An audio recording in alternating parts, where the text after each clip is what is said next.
America's evil genius, Travis Cook of truthfrequencyradio.com, here with you for just a brief statement on what we saw last night on Wednesday night at the Republican convention with the Ted Cruz speech. I wanted to give my statement on this, and I did not want to wait for the Tuesday radio show. We might include this in the show, I don't know, but I want to come out and put in audio form where I'm at after seeing that debacle last night at the convention. I'm taping this for you on Thursday morning. First of all, I'm in a very unique position in that I was a Ted Cruz supporter for most of this primary season. When this thing had 16, 17 candidates in it, I was behind Ted Cruz. And I stayed behind Ted Cruz all the way up until he suspended his campaign. And at that point, I threw my support behind Donald Trump, and I did not find it particularly difficult to do so. Why? Well, we'll probably get to that a little bit later in what I'm saying here, but I think that will make sense to you once we discuss this out a little bit further. But I was a Ted Cruz supporter who went with Donald Trump once Cruz was out of the race. So I was very interested last night on Wednesday to see Cruz's speech at the Republican convention. And I will say this, 85% of Ted Cruz's speech was exactly what it needed to be. 85% of that speech was putting together a clear and coherent vision of what conservatism is and what it can be for America, and what the Republican Party can and should be for America. And I had no problem with it. I thought 85% of that speech was terrific. But it was that other 15% that I found very, very problematic. It was the 15% where Cruz began talking about, well, you need to vote your conscience instead of advising people or endorsing Donald Trump.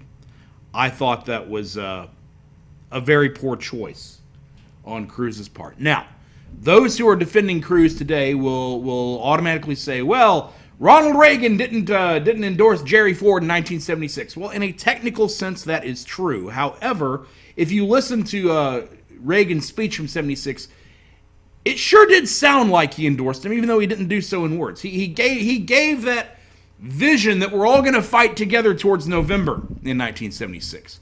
Ted Cruz had an amazing opportunity to put that vision out there last night, and he failed. Now, I've seen Cruz out there this morning on Thursday morning talking a little bit about the thing that Newt Gingrich said about, well, really, he said vote your conscience, and the only one you can vote is Donald Trump, and Cruz is kind of taking up that mantle. I don't really buy that. I think that was damage control on Newt's part, and very good damage control, but I think it's a little late to the party for Cruz to take that up now. And the reason I say that is this. Ted Cruz is a very eloquent man. Ted Cruz is a master of the English language. Ted Cruz has a long history of making terrific speeches and is a master of debate. Ted Cruz is not the kind of person to mistakenly leave something out of a speech or to mistakenly have something in a speech that is left unclear that he wanted to make clear. He doesn't do that. I might give another politician a pass on that. A politician who doesn't have the grasp of the English language and of soliloquy that Ted Cruz does. But Cruz is a master of that. So I don't buy for a second that his intent was just somehow unclear by his word choice. Ted Cruz doesn't do that. I don't buy that at all. And it was at that point in the speech, when the crowd started to boo him, that I frankly lost a lot of respect for Ted Cruz there as well. You see, here's what everybody's underestimating or they're not seeing. When it comes to the key issues in this election, illegal immigration, the military, terrorism, how we deal with urban thugs and urban crime, there's really not a great deal of difference between Ted Cruz and Donald Trump.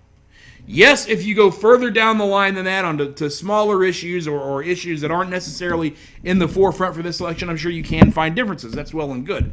But as far as the top level, number one categorized issues, the most important issues for this election, there's not a great deal of difference between the two candidates. And it was for that reason that when Ted Cruz got out of the race, when he suspended his campaign, I was able to get behind Donald Trump without much of a problem. I did not feel that I was sacrificing a whole lot by getting behind Donald Trump, the way I felt that I had to sacrifice when I supported Mitt Romney or when I supported John McCain. I felt like I gave up far more in those cases than I had to give up when following Donald Trump. Cruz and Trump are very close on the main issues. And I agree with Cruz that there is a fight that needs to happen within the Republican Party right now, or at least a stern discussion. But I don't think he truly understands what that fight needs to be. The fight in the GOP right now does need to be between conservatism and the establishment, and we're seeing it play out. But my point is that Ted Cruz and Donald Trump are on the same side in that fight. Neither one of them represents the establishment. Neither one of them are holding up for the same milquetoast, moderate, failed ideas that the Romneys of the world and the Bob Doles of the world have put forth over the years, and the John Kasichs of the world. Neither one of them are doing that. For all of the personal and petty bickering and sniping back and forth and personality conflicts that you guys have, you're on the same side in terms of the fight that matters. Conservatism versus the establishment. And I was hoping that would be the message that Cruz would give last night. If I had the opportunity to speak to the Republican convention, that certainly would be the message that I would put forth. And I think Cruz, for one of the few times in his speaking life, failed in that speech. Now, don't get me wrong. I understand that Ted Cruz took an awful lot from Donald Trump in terms of personal sniping, attacks on his wife, attacks on his father, and so forth. I don't discount that. I understand why a man would be very upset about that, would hold a grudge about that, would have a hard time putting that to the side. I get it. I can understand the initial reaction that way. But at some point, you've got to take a step back. And Ted Cruz is intelligent enough to do this. Ted Cruz is a very smart man. He can take a step back and look at the bigger picture. You got to look at that bigger picture. You got to look at Hillary Clinton out there, and you got to realize what she's going to do. She's going to take away our gun rights. She's going to be weak on terrorism. She's going to blame us for our guns the next time a terrorist attacks us. She's going to carry the water of Black Lives Matter and the other racist thug groups that are killing cops in the street. That's what she's already done. She has a track record. You know what's coming. And so with that in mind, I don't care how bad you think Donald Trump is, he's far better than Hillary Clinton. The number one priority for all of us right now needs to be to defeat Hillary Clinton, to destroy Hillary Clinton, to ruin Hillary Clinton's life, and maybe even, if we can pull it off, to lock Hillary Clinton up in prison. That is what's important right now. Not what he said about your daddy, not what he said about your wife, as much as I understand why you had a problem with that. Let's make the main thing here, folks. We got to destroy Hillary Clinton. And for conservatives to fight each other, make no mistake, whether Trump is really conservative or not, he's espousing conservative values, and it's conservative values that got him the nomination. So we have some leverage over him. If he doesn't follow through, fine, you primary him in 2020, but you don't do it now. We got to come together as conservatives, not as a party, but as conservatives, and destroy Hillary Clinton. Ted Cruz, you had an opportunity to make that case to the American people last night and start that process. You failed. And for that, you've lost a degree of respect in my eyes, and I think you've really hurt your chances to ever become president. I hope you can remain a good senator, but unfortunately that may be as far as you're able to go.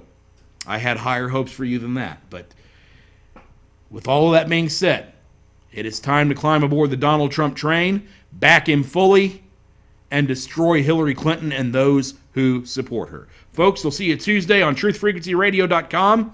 For our Tuesday afternoon show. This is America's Evil Genius, Travis Cook, signing off.